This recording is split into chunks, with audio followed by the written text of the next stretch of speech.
Hey y'all, welcome to Cooking on the Farm or Camping at the Campground. Either way, I'm in my camping shirt, which is actually my favorite shirt. I'm going to teach you how to make garbage. Normally we make this over the fire, but it poured last night and it's just so damp we can't keep a fire going even though we have extremely dry wood. So come on in, let's look at our ingredients. Okay, you're gonna need about a pound of cooked potatoes, whether they're frozen or these are canned. About 2 tablespoons of butter, depending on how much fat you get out of your sausage. Obviously sausage, cheese, onions, of course some eggs. But honestly, we do this the day before we come home, and we use this breakfast to clean out our cooler of anything left over. So honestly, it's everything but the kitchen sink breakfast. And then of course you have to cook it in cast iron. Come on, it's camping. So sorry about the audio. We literally looked at the forecast. Originally we were gonna bring our tent and then saw the forecast, saw that it was gonna pour. So we brought campersons and not thinking we were gonna bring our equipment for filming. So this is on David's phone. So if audio is bad, we're sorry. I'm gonna put my cast iron on a medium high heat, and I'm going to start my sausage. I found this at my local grocery store on sale. Normally I do Jimmy Dean. Probably next time we're gonna be doing our own pigs. So who knows what. Anyway, I'm gonna use half of this, but I'm gonna cook it all up now so I can save some for another meal. I'm just gonna chunk this up as it's cooking, get it good and brown, and I'm gonna make some really small little pieces. I forgot my meat chopper that my youngest farm boy got me for my birthday. So we're back to the good old faithful spatula.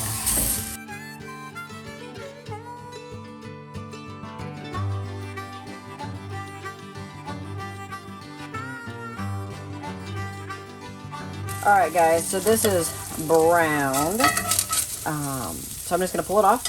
And this sausage has very, very, very little fat.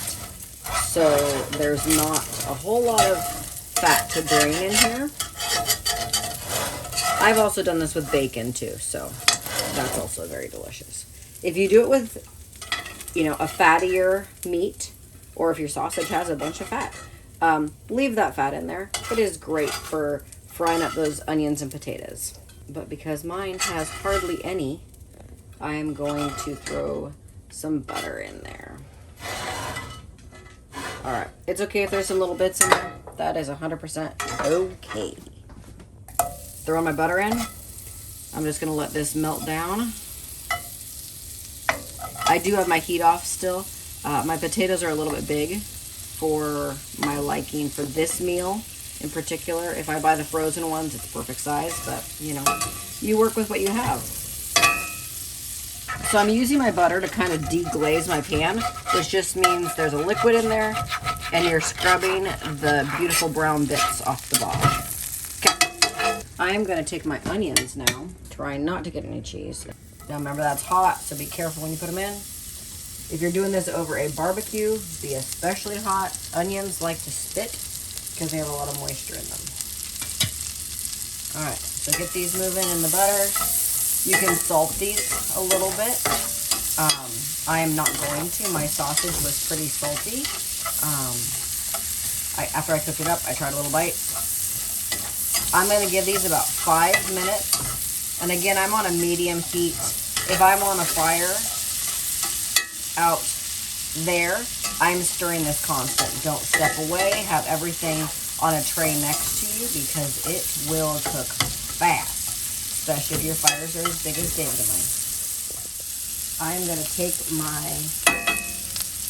potatoes and I'm going to put not all of these in. We're going to save some of these for another meal.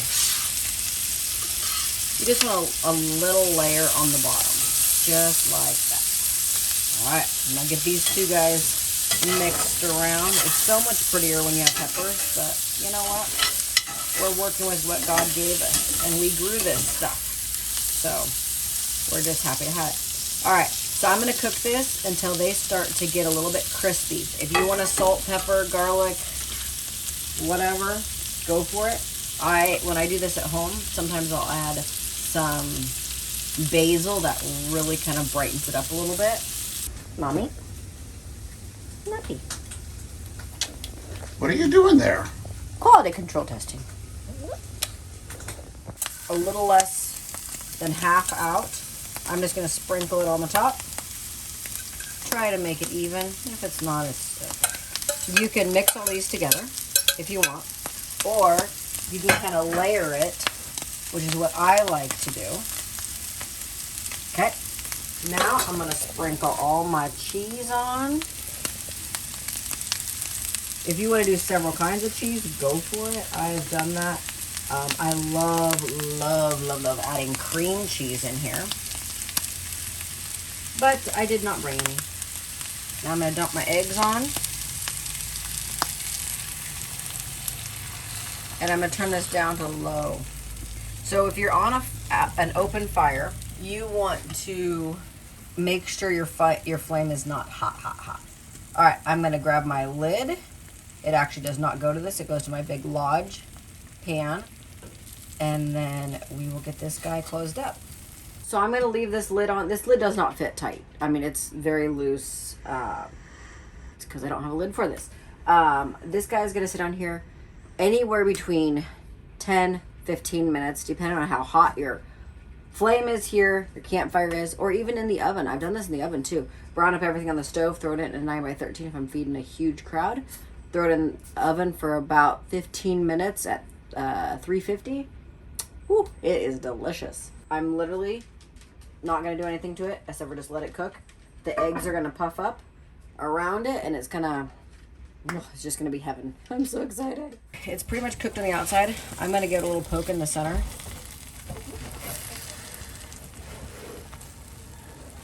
To let some of that egg that's uncooked go down.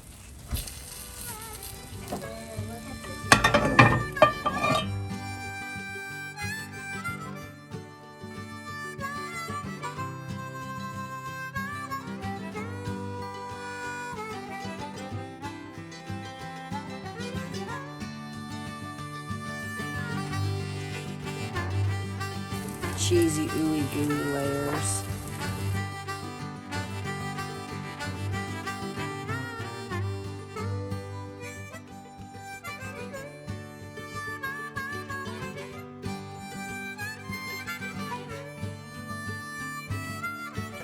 That's some good garbage there, people. We'll see you next time on Cooking on the Farm. God bless. It's called flavor, folks. Flavor. All right, throw my butter in. I missed it. And garden fresh potatoes are always better.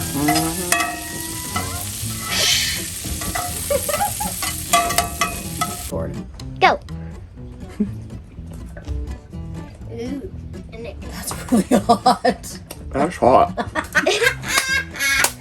Blooper.